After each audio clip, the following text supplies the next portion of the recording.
In Argentina, people can get emotional about a lot of things, like soccer, beef, soccer. But there's one experience that stands apart: the war over the Falkland Islands, or as Argentinians refer to them, las Islas Malvinas.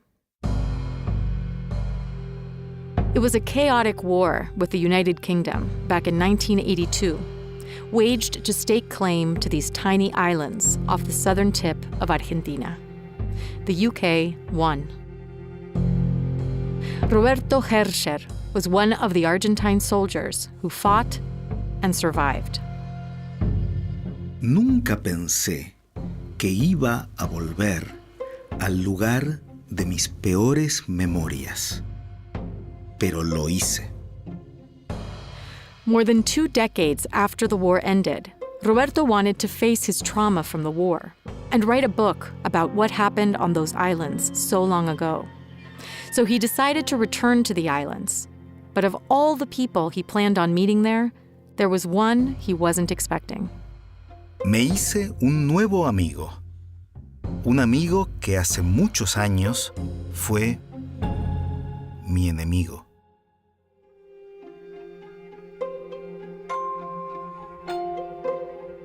Welcome to the DUOLINGO Spanish podcast, where we bring you true bilingual stories of travels with unexpected turns, plans unraveled, and destinations unknown. The Spanish in this story is for intermediate level learners, but if you get lost, don't worry, we'll be chiming in throughout the story.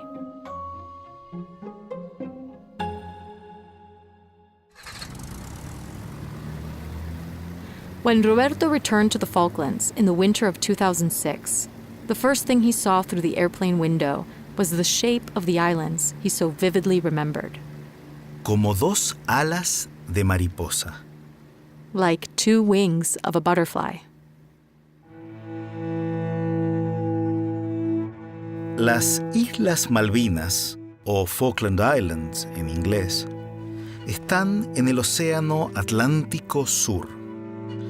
Argentina las colonizó en el año 1830, pero Gran Bretaña las ocupó 3 años después.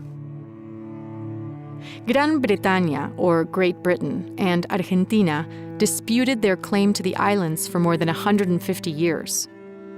Until all of a sudden, on April 2nd, 1982, Argentina decided it was time to reclaim its sovereignty over them. Si quieren venir, que vengan, les presentaremos batalla. The military dictator at the time, Leopoldo Galtieri, sent in troops to take the islands by force. The Prime Minister of the UK, Margaret Thatcher, ordered her armed forces to recover them. And in less than 3 months, the British won. En ese momento, yo tenía 18 años y era un joven haciendo el servicio militar. Era obligatorio y muchos tuvimos que ir a las islas a combatir. Fueron tiempos difíciles. Muchos de mis amigos murieron. Me explotó una bomba a pocos metros de la cabeza. 18-year-old Roberto joined the military for the same reason many of his fellow soldiers joined, because it was obligatory back then. The bomb that exploded near his head, thankfully, didn't injure him. But the war did change him forever. And for the longest time, Roberto wondered if he would ever set foot on those islands again. Then one day, his son asked him about what the war was like, and Roberto realized it had been 25 years since it ended. In that moment, he decided it was time to face his old memories. Me di cuenta de que era el momento de escribir un libro sobre mi guerra. So Roberto returned to the islands. Cuando regresé a las islas, conocí a un hombre que se llama John Fowler. Es profesor de inglés. John era superintendente de educación de las Islas Malvinas durante la guerra y después fue secretario de turismo. Él y yo fuimos a un bar para beber unas cervezas y conversar. Me sorprendió escuchar sobre su miedo y sufrimiento por la ocupación de las Fuerzas Armadas Argentinas. John opened Roberto's eyes to how locals had perceived the Argentinian army as invaders. John told him about the times he felt most terrified. Like when a missile fell into his house, where his family and others were taking refuge. It had been one of the most violent nights of the war, towards the end of the conflict. Estaban ahí precisamente porque era la construcción más sólida y segura.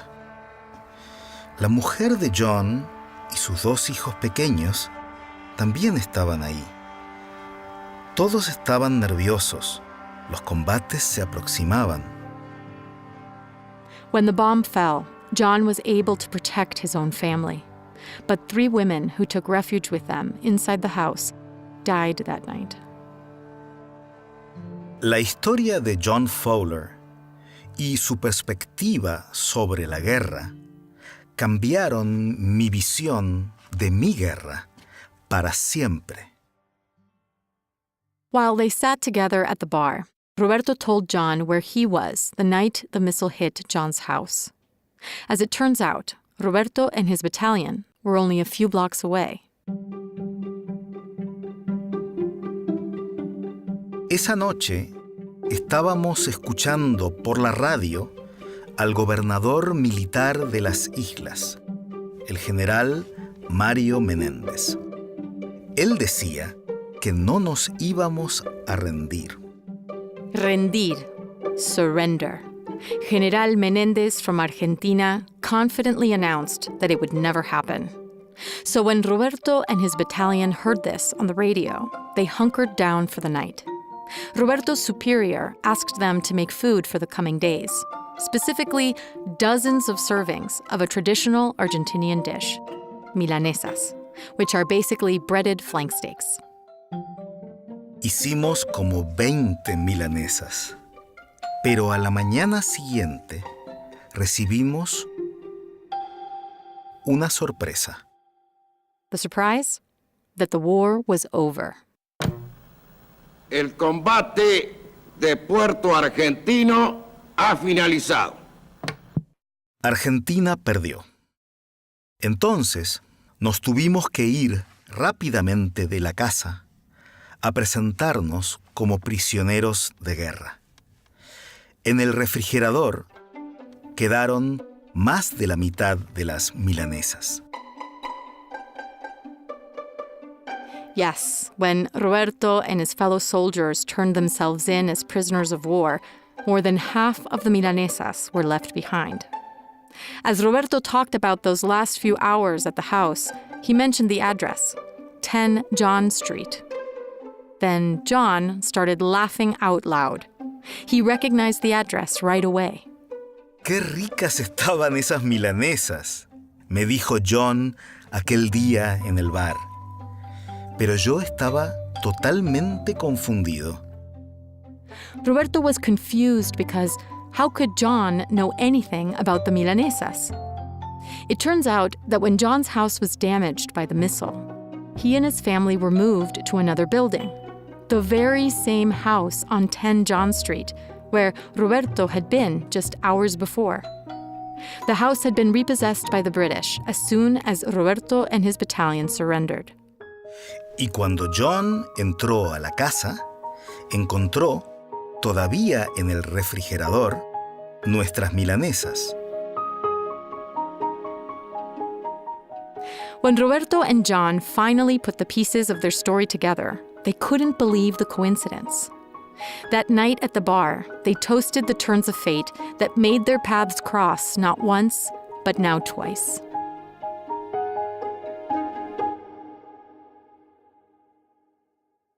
After his trip to the Falklands, Roberto published a book about the war and what it was like to return. It focused on the small ship where he spent most of the conflict, a wooden sailboat named Penélope. The book is titled Los viajes del Penélope. 2 años después de mi viaje a las Islas Malvinas, John me escribió una carta. Me dijo que leyó mi libro y que le gustó mucho. También me dijo que quería ayudarme a traducirlo al inglés. Y le dije que sí. Here's a paragraph from Roberto's book, translated into English and read by John Fowler.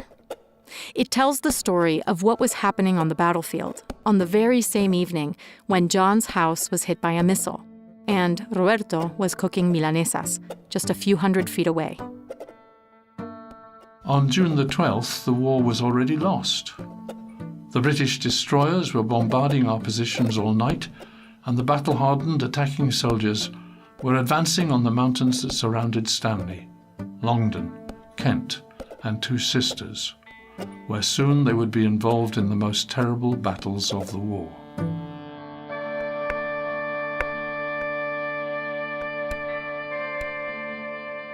Cuando terminó de traducir el libro, John y yo decidimos irnos de vacaciones juntos. Pasamos 2 semanas en mi casa en Barcelona, España. En esos días descubrí que John Fowler no solo era un excelente traductor, sino también un muy buen compañero y amigo. One of those nights in Barcelona, over dinner, Roberto's son, José Pablo, asked again about the war. But now he wanted to hear from John. John told him about the bombings and the women who died as a result inside his home. José Pablo listened silently. He had grown up hearing Roberto's version of the war, the Guerra de las Malvinas. But this time, it was different. A few years later, John decided that he too had a book to write about his war. It's titled 1982 and All That. Difficult Questions from a Difficult Time in the Falkland Islands. John me envió su libro. Era la historia de su guerra, de cómo sus islas fueron invadidas por las Fuerzas Armadas Argentinas. Leí el libro en un día y le dije a John que quería ayudar a publicarlo en español. Los argentinos necesitaban conocer a John Fowler y su perspectiva sobre la Guerra de las Malvinas, tan diferente a la nuestra. So that's how Roberto helped John translate his book about the Falklands War. At the end of 2013, Fowler's memoir was published with an epilogue by Roberto. On that fateful evening of June 12, 1982, John and Roberto had been separated by only a few hundred feet, though they didn't know of each other's existence and were on opposite sides of a war. Today, the two men live thousands of miles apart, but they feel closer to one another than they ever imagined possible. Después de conversar, escucharnos y leernos tanto, creo que John Fowler es el amigo que quiero tener junto a mí en la próxima guerra.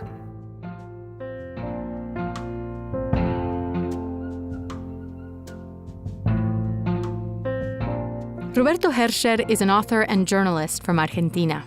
He teaches journalism at the Universidad Alberto Hurtado in Santiago, Chile, and with the Fundación Gabriel García Márquez in Colombia.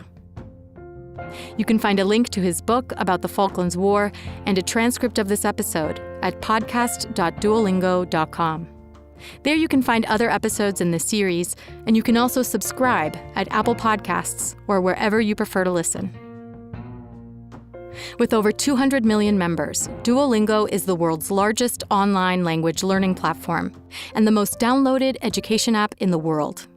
Duolingo believes that everyone should have access to education of the highest quality for free. Learn more at duolingo.com. I'm Martina Castro. Gracias por escuchar.